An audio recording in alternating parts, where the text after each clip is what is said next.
आज हम सोक्रेटिस के जो कोट्स हैं उसकी डेप्थ में जाएंगे और उनकी थॉट प्रोसेस को समझेंगे। और मैं आपको पहले ही बता दूं, वो लोग जो मुझे अभी वीडियो में देख रहे हैं, कि ये जो आज का सेशन है ये थोड़ा सा डीप होने वाला है। तो अगर आपके अंदर ये पेशेंस है डीपली ये समझने का कि समझते कैसे हैं, तो ही ये वीडियो देखिए, वरना इस वीडियो को बंद कर दीजिए। तो सोक्रेटिस का जो पहला कोट है और सबसे फेमस कोट है जिसपे उन्होंने अपनी पूरी लाइफ एम्फसाइज किया अलग अलग तरीके से, वो है the only true wisdom is in knowing you know nothing. ये कह रहे हैं कि दुनिया में सबसे समझदार इंसान वो है जो ये जानता है कि मैं कुछ भी नहीं जानता। ये वही आदमी बोल सकता है जिसने बहुत ही बारीकी से ऑब्जर्व किया हो इस यूनिवर्स को और खुद को। अगर किसी ने बारीकी से ऑब्जर्व नहीं किया है तो वो क्या करेगा, या मासेस क्या करते हैं, ये कुछ बुक्स पढ़ी, उसको पढ़ करके अंदर कुछ फीड किया, या लोगों से सुना, या कुछ एक्सपीरियंस किया, उन सबको अपने अंदर फीड कर दिया, और एक इल्यूजन हो जाती है उन लोगों को कि मुझे पता है, कि मैं जानता हूं। बट वो कभी उस जानने को क्वेश्चन नहीं करते कि आप एक्चुअल में जानते हो या फिर आपको लग रहा है कि आप जानते हो। दोनों में जमीन आसमान का फर्क है। क्या एक्चुअल में हम इस यूनिवर्स के बारे में कुछ भी जानते हैं? The beauty of this quote is कि इसको हजारों साल पहले कहा गया है। तब हमारे पास में ऐसे साइंटिफिक इंस्ट्रूमेंट्स नहीं थे कि इस बात को वेरीफाई किया जा सके। At that time, you need great deal of intelligence and a questioning mind to understand the limitation of knowledge. आज तो बड़ा आसान है इसको समझाना। फॉर एग्जाम्पल, ये जो कोट में कहा जा रहा है, अगर इसको हमको समझना हो तो कैसे समझेंगे? जो भी नॉलेज है, जिसको हम नॉलेज कहते हैं, वो चाहे इंटरनेट पे हो, चाहे किसी बुक में हो, चाहे कहीं पर भी हो, चाहे हमारी ब्रेन के अंदर फीडेड है, वो नॉलेज कहां से आती है? नॉलेज से पहले होता है एक्सपीरियंस। एक्सपीरियंस कैसे होता है? एक्सपीरियंस हमको होता है हमारे 5 सेंसेस के थ्रू, जो हम देखते हैं, सुनते हैं, स्मेल करते हैं, टेस्ट करते हैं, टच करते हैं। उन एक्सपीरियंसेस के बेस पर नॉलेज क्रिएट होती है। Without experience there can't be any knowledge. So the ground of knowledge is experience. अब एक बार एक्सपीरियंस को क्वेश्चन करते हैं कि एक्सपीरियंस क्या है। एक्सपीरियंस इज ऑलवेज लिमिटेड, क्योंकि जो इंस्ट्रूमेंट है जिसके थ्रू वो एक्सपीरियंस हो रहा है, यानी कि जो हमारे सेंसेस हैं, वो लिमिटेड है। हमारे सेंसेस कभी भी इस यूनिवर्स के किसी भी एस्पेक्ट की कंप्लीट पिक्चर नहीं देख सकते, बस एक लिमिट में देख सकते हैं, जो लिमिट है उस इंस्ट्रूमेंट की। आज हमारे पास में बहुत सारे साइंटिफिक इंस्ट्रूमेंट्स ऐसे हैं जो अगर अभी यहां पर लगा दिए जाएं तो अभी आंखों से मुझे कुछ दिख रहा है। मान लो ये कैमरा दिख रहा है, बट अगर अभी यहीं पर कुछ ऐसे साइंटिफिक इंस्ट्रूमेंट्स लगा दिए जाएं तो ये कैमरा दिखना बंद हो जाएगा। और इसके बीच में, यानी मैं यहां पर जहां बैठा हूं और ये जो कैमरा है, इसके बीच में जहां पर अभी इन आंखों से कुछ नहीं दिख रहा है, वहां पे कुछ दिखना शुरू हो जाएगा, कुछ माइक्रो ऑर्गेनिजम्स दिखने शुरू हो जाएंगे। तो इन दोनों में से सच क्या है? ये 2 अलग अलग एक्सपीरियंसेस हैं। एक इंस्ट्रूमेंट के थ्रू देख रहे हैं तो ये कैमरा है, दूसरे इंस्ट्रूमेंट के थ्रू देख रहे हैं तो ये कैमरा नहीं है। एक इंस्ट्रूमेंट के थ्रू देख रहे हैं, यानी इन आंखों के थ्रू, तो इस कैमरे के बीच में और इसके बीच में कुछ भी नहीं है। दूसरे इंस्ट्रूमेंट से देख रहे हैं तो बहुत कुछ है, लेकिन ये कैमरा नहीं है। तो दोनों में से क्या सच है, क्या झूठ है? अगर इस फिनोमेना को और आपको बारीकी से और डीपली समझना है तो आप क्वांटम फिजिक्स को स्टडी कर सकते हो, कि जब एटम्स को ऑब्जर्व किया जाता है, यानी कि एक इंस्ट्रूमेंट को प्लेस किया जाता है, तो वही एटम्स जब उनको फायर करते हैं तो दे बिहेव लाइक पार्टिकल्स। लेकिन जब उस इंस्ट्रूमेंट को प्लेस नहीं किया जाता है, when there is no observer observing that phenomena, then those same atoms behave like waves. आज हमको ये पता है कि all this matter, this universe is made up of atoms and subatomic particles. In other words, कि जो universe हमको particle के जैसा लग रहा है, क्या ये पार्टिकल है या वेव है? जब हम क्वेश्चन करते हैं इंस्ट्रूमेंट्स को जिसके थ्रू एक्सपीरियंसेस होते हैं, फिर चाहे वो इंस्ट्रूमेंट हमारे 5 सेंसेस हो या कोई मैन मेड इंस्ट्रूमेंट हो, कोई भी इंस्ट्रूमेंट हो, every instrument is limited. An instrument can never see the whole of anything. एक इंस्ट्रूमेंट सिर्फ रियलिटी के हमको छोटे से फ्रेगमेंट को दिखा सकता है, उसके छोटे से एस्पेक्ट को दिखा सकता है। अगर उसके बेस पे हम एक कंक्लूजन ड्रॉ करते हैं कि मुझे पता है कि ये क्या है, तो वो कंक्लूजन गलत है, हमें एक्चुअल में नहीं पता है। इसके लिए यू नीड रियल विजडम। मतलब जो बेवकूफ लोग होते हैं और एक्चुअल में समझदार होते हैं, उसमें सबसे बड़ा फर्क क्या होता है? बेवकूफों को सब पता होता है। बेवकूफ लोग ये मानते हैं कि जो भी उनको पता है वो सब सही है, और उनके अंदर ईगो होती है अपनी नॉलेज की, मैं जानता हूं। जो एक्चुअल में समझदार लोग होते हैं वो क्वेश्चन कर देते हैं उस नॉलेज को, और जैसे ही उस पर क्वेश्चन मार्क लगाते हैं उनको समझ आता है कि मैं कुछ भी नहीं जानता, I don't know anything about this universe. जो भी हमारी नॉलेज है that is nothing but a stand point, that is just a point of view, कि एक एंगल से आप देखते हो तो लगता है कि वो है, दूसरे एंगल से देखते हो तो वो नहीं है। इसको बोलते हैं रिलेटिव नॉलेज, इसको बोलते हैं को एग्जिस्टेंस। क्या आंखों की वजह से ये यूनिवर्स जो दिख रहा है वो है, या इस यूनिवर्स की वजह से आंखें हैं? क्या आवाज की वजह से कान है, या कानों की वजह से आवाज है? दोनों एक दूसरे पे डिपेंड करते हैं। कान तो हो लेकिन अगर कोई आवाज ही ना हो तो कान का होना ना होना बराबर हो गया। आंखें तो हो लेकिन लाइट ना हो तो आंखों का खुला होना और बंद होना बराबर है। तो क्या लाइट की वजह से आंखों की एग्जिस्टेंस है, या आंखों की वजह से लाइट की एग्जिस्टेंस है? इस तरह से जब हम देखते हैं तो हमको समझ आता है it is just a stand point. और अगर एक लेवल और डीप में चलना है हमको, अभी तक जितनी हमने बात करी है अगर वो हमको समझ आ रही है और हमारे अंदर हिम्मत है और एक और लेवल डीप में जाने की, तो जितनी भी नॉलेज है जो भी हमारे अंदर फीडेड है उस सबका ग्राउंड क्या है, उस सबका सेंटर पॉइंट क्या है? मैं हूं तभी तो सब कुछ है। I am, that's why everything is.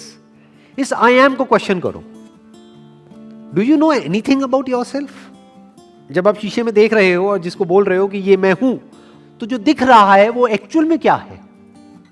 इसमें ढूंढो उस मैं को जिसको भी आप मैं बोलते हो। सब कुछ तो उधार का है, आपका है क्या? धरती, जल, अग्नि, वायु, आकाश, इसकी बनी है ना ये बॉडी। इसमें से आपका क्या है? आप क्या हो इसमें से? जो भी आपके ब्रेन के अंदर मेमोरी फीडेड है, उस मेमोरी के बेस पे आप सोचते हो, जिसको थॉट्स बोलते हैं, थिंकिंग बोलते हैं। क्या वो मेमोरी आपकी है? जो भी नॉलेज आपके अंदर फीडेड है क्या वो आपकी है? सब उधार की है, सब बाहर से अंदर आई है। जब आप पैदा हुए थे, मां के पेट से निकले थे, अंदर कोई नॉलेज नहीं थी, अंदर कोई वर्ड्स नहीं थे, कोई लैंग्वेज नहीं थी। पहले आपने लैंग्वेज सीखी, फिर उस लैंग्वेज के थ्रू कुछ नॉलेज एक्वायर करी, उस नॉलेज को अंदर फीड कर लिया जिसको मेमोरी बोलते हैं। उस मेमोरी के बेस पे आप सोचते हो और सोच करके कहते हो कि ये मेरी थिंकिंग है, ये मैं हूं, मैं सोच रहा हूं। कौन सोच रहा है? ध्यान से जब आप बारीकी से ऑब्जर्व करोगे तो इस मैं में और इस यूनिवर्स में आपको कोई डिवीजन नजर नहीं आएगा, कोई सेपरेशन नजर ही नहीं आएगा। You are the universe.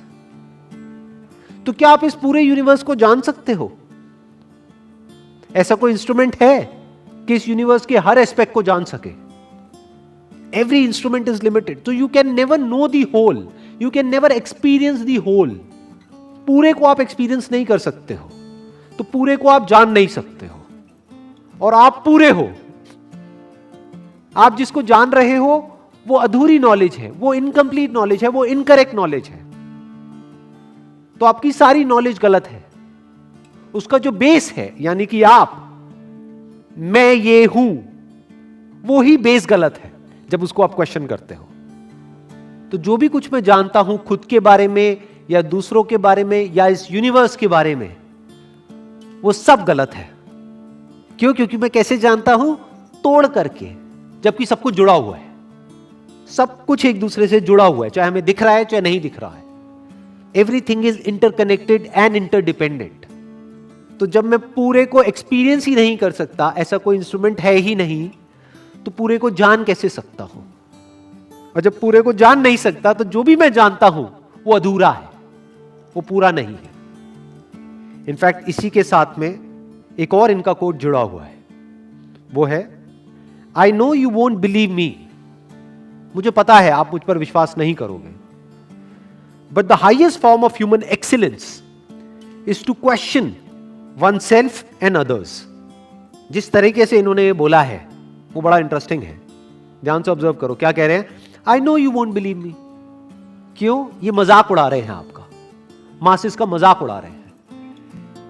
क्यों? क्योंकि उनको पता है वो बिलीव्स में ही जीते हैं, और जो भी वो बिलीव करते हैं उसको पकड़ करके बस बैठे रहते हैं। उससे अलग कुछ भी होता है तो उसको कॉन्ट्रडिक्ट करते हैं, उससे लड़ते हैं, उसको काटते हैं, उसको नहीं मानते हैं। बस जो मानते हैं, बचपन से जो उनको मनाया गया है, जिस भी तरह के बैकग्राउंड से वो हैं, बस उसको पकड़ के बैठे रहते हैं। और उस बिलीफ को अगर कोई क्वेश्चन करता है तो जो क्वेश्चन करता है उस पर अटैक कर देते हैं। तो पहले ही कह रहे हैं, मतलब इस कोटेशन की शुरुआत कहां से हो रही है? I know you won't believe मी। क्यों? क्योंकि आप लोग बिलीफ में ही जीते हो, बिलीफ में ही मरते हो। उसको क्वेश्चन करने का दम नहीं है, बहुत कम लोगों में होता है। और जिनमें यह दम होता है, मासेस जो है वो उसके अगेंस्ट हो जाते हैं, क्योंकि मासेस बिलीफ्स में जीते हैं। इनफैक्ट सोक्रेटिस के साथ भी यही हुआ था। इन्होंने क्वेश्चन किया। किसको क्वेश्चन किया? वहां के जो बिलीफ्स थे उनको क्वेश्चन कर दिया, उनके देवी देवताओं को क्वेश्चन कर दिया। तो जो मासेस है वो उसके अगेंस्ट हो गए, तो एंड में उसको मार दिया गया। अलग अलग रिलीजन के अलग अलग लोग हैं जिन्होंने अलग अलग बातें मान रखी हैं, डिपेंडिंग अपॉन कि उनकी अलग अलग बुक्स में क्या अलग अलग लिखा हुआ है, और वो उसको पकड़ करके बैठे हुए हैं। इसीलिए वो लोग आपस में लड़ते झगड़ते हैं।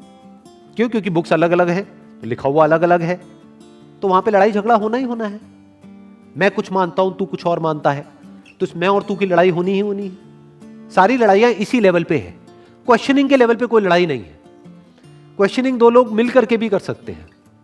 दो अलग अलग रिलीजन के लोग अगर इंटेलिजेंट है तो मिल करके भी क्वेश्चनिंग कर सकते हैं। आओ बैठ करके क्वेश्चनिंग करते हैं कि इस बुक में क्या है, उस बुक में क्या है, निकालते हैं इसमें से। तो क्या कहा जा रहा है कि कुछ भी मानो मत, यहां पर भर करके मत बैठे रहो। जो भी यहां भरा हुआ है उसको क्वेश्चन करो, जो भी कहीं लिखा हुआ है उसको क्वेश्चन करो, जो भी कोई कह रहा है उसको क्वेश्चन करो, चाहे वो कोई भी हो। ध्यान से समझना, क्वेश्चन करने का मतलब ये नहीं है कि आप उस आदमी को क्वेश्चन कर रहे हो, वो जो बात कह रहा है उसको आप क्वेश्चन कर रहे हो। फॉर एग्जाम्पल, मैं कुछ कह रहा हूं तो उस बात को क्वेश्चन करो, क्योंकि दो बातें हो सकती है। एक कि जो मैं कह रहा हूं उसमें गलती हो सकती है, दूसरी हो सकता है जो मैं बात कह रहा हूं वो गलत नहीं है, वो बात सही है, लेकिन जो आपकी समझ है वो गलत है। तो जब तक आप क्वेश्चन नहीं करोगे आप समझ ही नहीं पाओगे कि एक्चुअल में मैं क्या कह रहा हूं। आप समझ ही नहीं पाओगे कि एक्चुअल में जो मैं कह रहा हूं वो सही भी है या नहीं है। बस पकड़ करके बैठे रहोगे। जरूरी नहीं है कि जो बुक्स में लिखा है, जो भी ये रिलीजियस बुक्स हैं, वो गलत है। हो सकता है आपकी समझ गलत हो क्या सकता है आपकी समझ गलत है। Next quote is, the secret of change is to focus all your energy not on fighting the old but on building the new. होता क्या है, हमारे माइंड में कुछ पैटर्न्स बन जाते हैं जिसको हैबिट्स बोलते हैं, आदतें बोलते हैं। उसमें से कुछ आदतें ऐसी होती हैं जो हमको पसंद नहीं है, लेकिन हमारे अंदर होती हैं। तो क्या कहा जा रहा है कि उन पैटर्न से लड़ो मत, क्योंकि जितना आप उससे लड़ोगे वो उतना ही और पक्के होते चले जाएंगे, वो पैटर्न्स और स्ट्रांग होते चले जाएंगे। अपनी एनर्जी लगा दो कुछ नए पैटर्न्स बनाने में, ब्रेन के अंदर कुछ नए पैटर्न्स बनाने में, कुछ नई आदतें डालने में। पुरानी सोच को बदलने की कोशिश मत करो, नई सोच बनाओ। अपना सारा फोकस डालो नए पे। जैसा भी आप फ्यूचर में चाहते हो कि आपके साथ में हो आपकी लाइफ में, उसके लिए जो भी करना पड़ेगा वहां पे अपनी सारी एनर्जी लगा दो। तो live your life with a vision of the future, और उसके अकॉर्डिंग एक्ट करो, तो आप एक बदलाव लेकर के आ सकते हो।